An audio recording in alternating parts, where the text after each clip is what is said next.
નમસ્કાર દર્શક મિત્રો, હું છું રૂપલ લુણીચિયા. સંપૂર્ણ ન્યૂઝમાં આપનું સ્વાગત છે.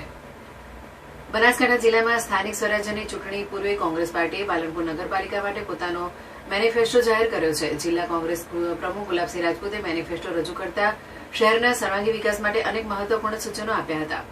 મેનિફેસ્ટોમાં પાણી, ગટર અને રોડ રસ્તા જેવી પાયાની સુવિધાઓના સુધારા પર વિશેષ ભાર મૂક્યો છે. શહેરમાં હાલ ચાલી રહેલી આ સમસ્યાઓનો કાયમી ઉકેલ આપવા કોંગ્રેસ પ્રતિબદ્ધ હોવાનું જણાવાયું છે. આ ઉપરાંત આરોગ્ય અને શિક્ષણ ક્ષેત્રે સુધારા માટે પણ મહત્વપૂર્ણ જાહેરાતો કરવામાં આવી છે. શહેરના 11 વોર્ડમાં મોહલ્લા ક્લિનિક શરૂ કરવાની યોજના જાહેર કરવામાં આવી છે, જેથી લોકોને નજીકમાં જ આરોગ્ય સેવા મળી શકે. સાથે જ વિદ્યાર્થીઓ માટે આધુનિક લાઇબ્રેરી અને કોચિંગ સુવિધાઓ ઊભી કરવાની વાત પણ કરવામાં આવી છે. કોંગ્રેસે વહીવટમાં પારદર્શિતા લાવવાનો પણ સંકલ્પ વ્યક્ત કર્યો છે.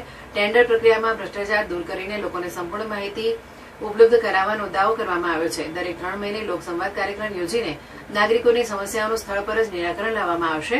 ગુલાબસિંહ રાજપૂતે જણાવ્યું હતું કે નગરપાલિકામાં ભ્રષ્ટાચાર મુક્ત વહીવટ અને જનતાને પ્રાથમિકતા આપતું શાસન આપવા કોંગ્રેસ પ્રતિબદ્ધ છે.